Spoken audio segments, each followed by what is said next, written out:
Kapolri Jenderal Listio Sigit Prabowo menunjuk Novel Baswedan sebagai Wakil Kepala Satgas Sus Optimalisasi Penerimaan Negara. Nama Novel Baswedan sudah tak asing lagi di publik. Pria kelahiran Semarang pada tanggal 22 Juni tahun 1977 itu merupakan lulusan Akademi Kepolisian Akpol tahun 1998.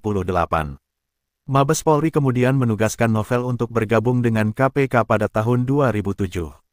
Setelah 5 tahun menjadi anggota Polri yang bertugas sebagai penyidik di KPK, Novel memutuskan untuk pensiun dini dari Korps Bayangkara. Ia mundur dari institusi kepolisian untuk fokus bekerja di KPK. Novel menyebut, setelah diterima menjadi penyidik KPK, ada kendala saat menduduki 2 jabatan secara bersamaan di Polri dan KPK. Ia menjadi tidak bisa maksimal dalam melakukan penyidikan terhadap suatu kasus karena rawan diintervensi atasannya di Polri. Untuk itu, Novel memutuskan berhenti menjadi anggota Polri dan memilih melanjutkan di KPK. Ternyata problematikanya itu ketika saya masih menjadi anggota Polri, saya dengan sangat mudah terintervensi dengan atasan saya, ujar Novel. Novel pun mengaku bisa bekerja optimal tanpa intervensi setelah memilih menjadi pegawai KPK. Novel tercatat menangani beberapa kasus mega korupsi, bahkan yang terjadi di tubuh kepolisian, salah satunya pengungkapan kasus korupsi simulator SIM yang melibatkan sejumlah pejabat kepolisian pada tahun 2012.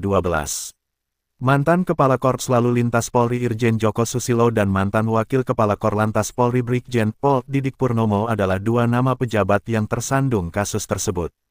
Novel juga ikut serta dalam penetapan tersangka Komisaris Jenderal Budi Gunawan pada tahun 2015. Budi Gunawan ditetapkan menjadi tersangka oleh KPK atas dugaan transaksi mencurigakan atau tak wajar. Saat itu, Budi Gunawan merupakan calon tunggal Kepala Kepolisian RI yang ditunjuk oleh Presiden Jokowi. Nama Novel Baswedan menjadi sorotan setelah menjadi korban penyerangan oleh orang tak dikenal dengan air keras. Kejadian itu terjadi pada subuh tanggal 11 April tahun 2017.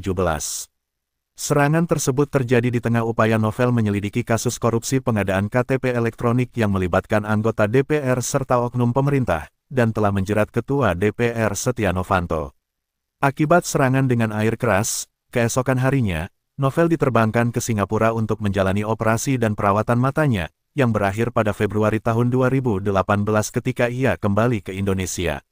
Karir Novel di KPK terhenti setelah ia diberhentikan dari lembaga antirasuah.